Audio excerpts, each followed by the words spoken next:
And so I feel that perhaps it's time to begin a more regular program.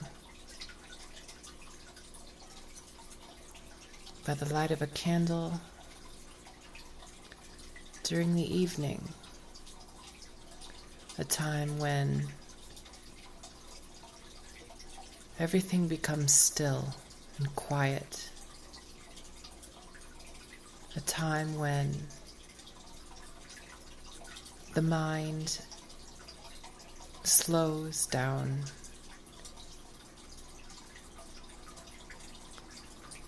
and our true presence is able to be felt.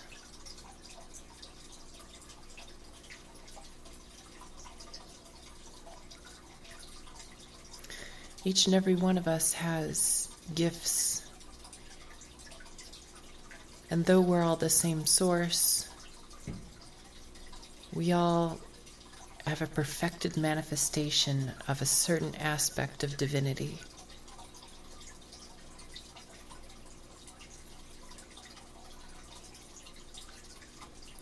These gifts that we've been given are often exploited, used for material gain, money, power. Nothing wrong with money or power, but when we use our divinity as a means to an end and squander its true potential, we lose sight of our true self and our true reason for being.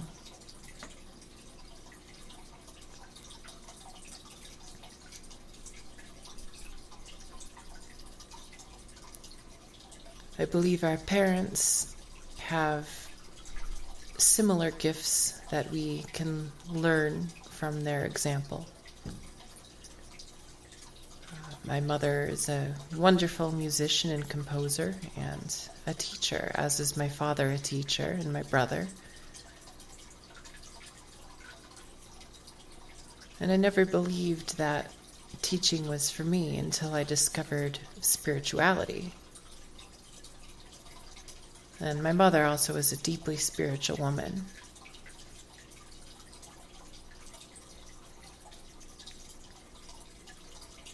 And so, since my awakening, I've discovered this gift of being able to inspire others to know the self through what I've discovered within myself.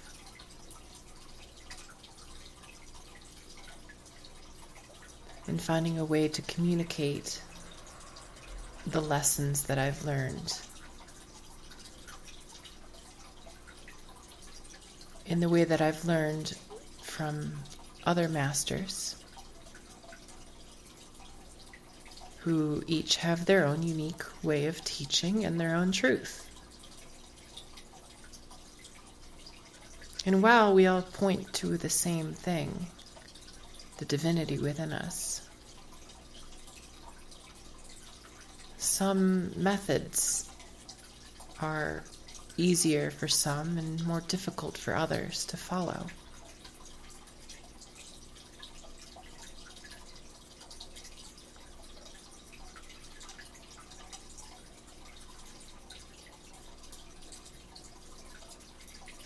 And so, perhaps this method of understanding that I've come to know for myself, within myself,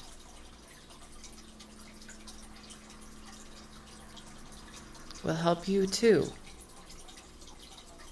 to reach a state of knowing thyself. Self-understanding, as it were.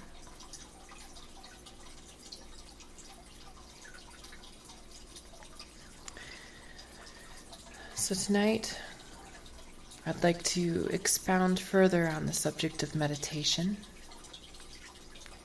As I discussed in my previous video, which was more or less scripted, the inspiration came from the same source, but I had time to formulate it, write it down, change it before speaking it. And so I want to make this less formal, less direct, and more spacious, more centered on the true self, instead of in a state of rapid reading of a script.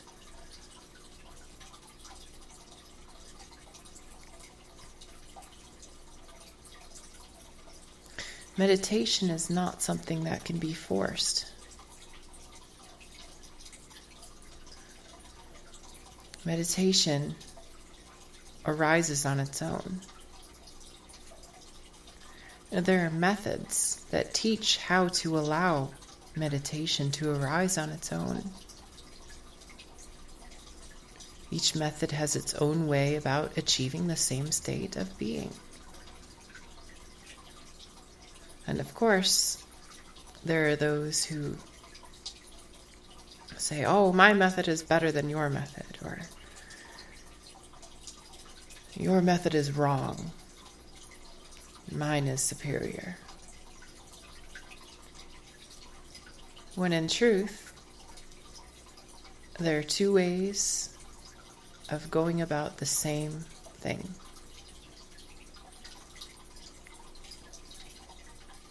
Meditation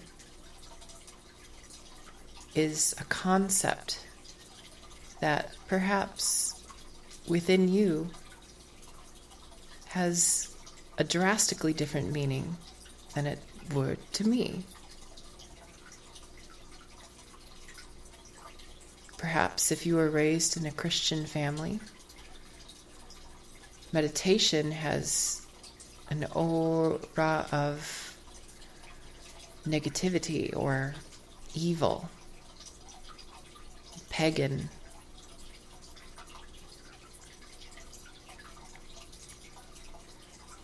Meditation is sitting with the self, or standing, or walking, or lying down. In Zen, the 4 states of being.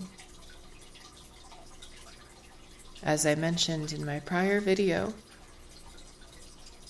all of these states of being are perfectly able to be used for meditation.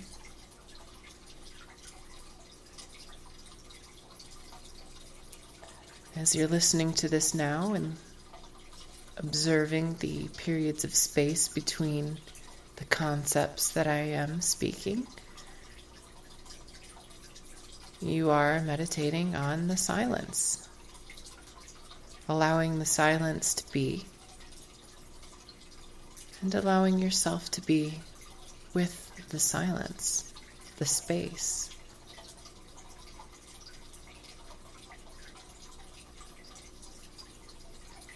This is meditation, focused one-pointedly on this speech.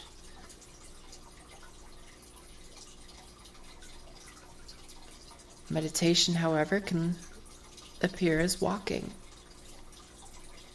full presence in the body, in the present moment always, observing the surroundings.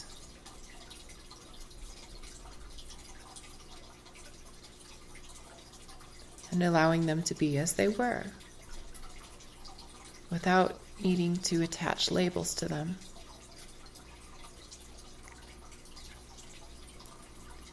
Language is a system of labels. Language is formulated by pointing at something and giving it a name, saying rock, tree, stream.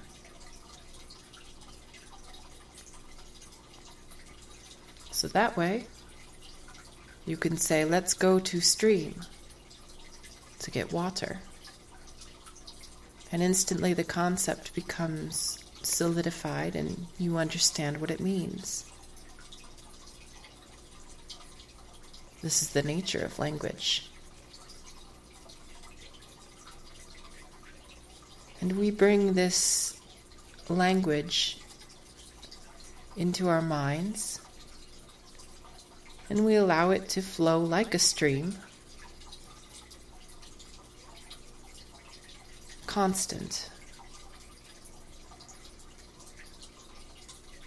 over and over. The same thoughts arise and disappear down the stream about this and that, concepts that have no real influence over the now. They're about something that happened or something that might happen. Very rarely are the thoughts ever directed at what's going on right now in this moment.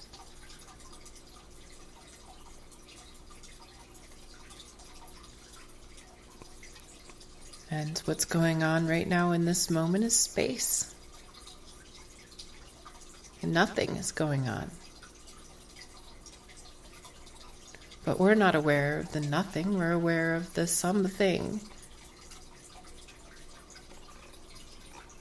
Two states of being, form and formless.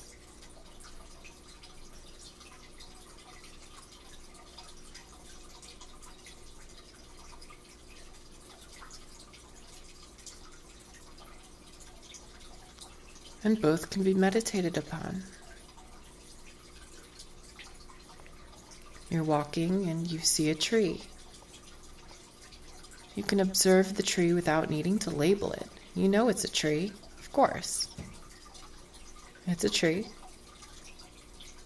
And now the mind can be silent as you observe this tree,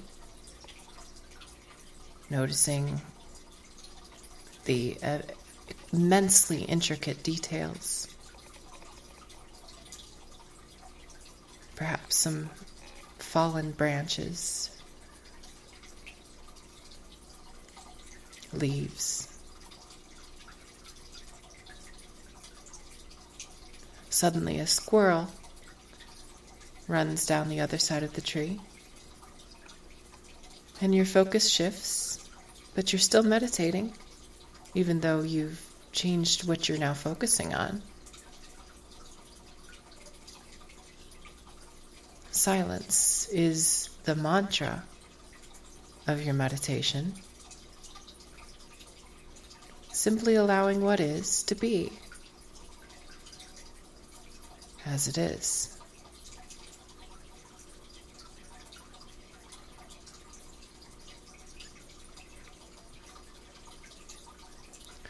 We often walk with our eyes directed at the pavement, thinking about where we're headed. Often we're not even thinking about that. We're thinking about things that are completely unrelated to what we're doing. And we're in such a rush to get home or to get somewhere else. And then when we're there, we're not even content to be there.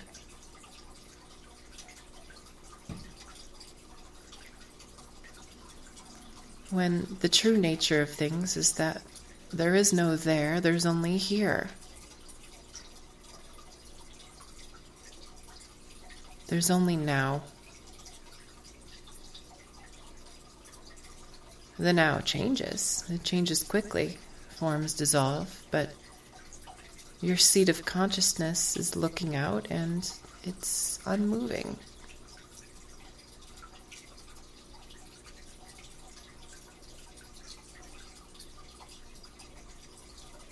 Your consciousness is seated on the throne,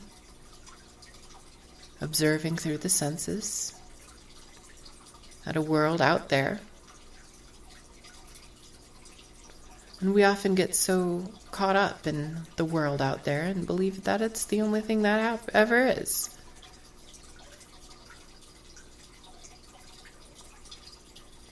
We believe that the world out there is real and that it matters to us. Funny thing about the word matters, matter being physical, material, matter, and all of these things matter to us. Of course they do. A car works and matters to you. But consciousness can't matter. Consciousness is.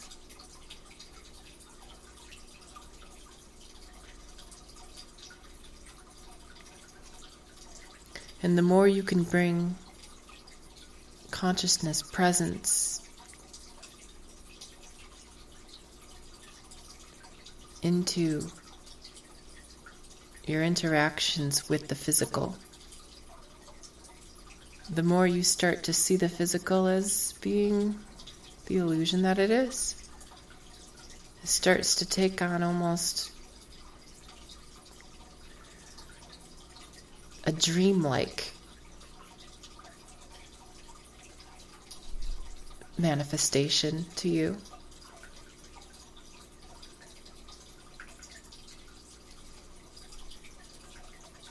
And of course it still happens. It still has a story that you are observing. The role that your body is playing in this drama. But you're not the one who is the actor. You're the observer of the actor.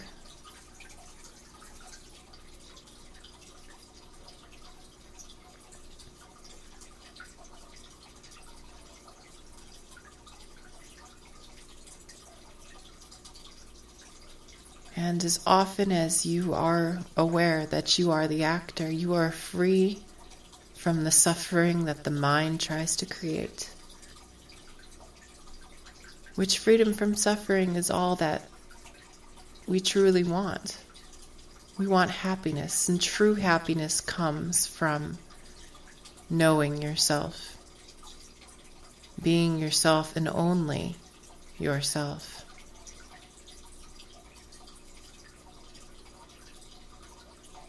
You'll start to notice that you're smiling for no apparent reason. You'll feel love in your heart, and there's no reason the mind can come up with as to why.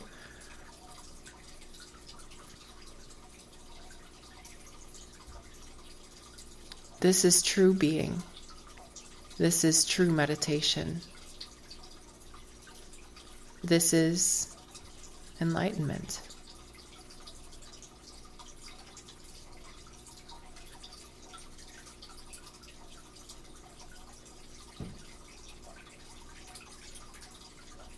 Thank you for joining us here tonight.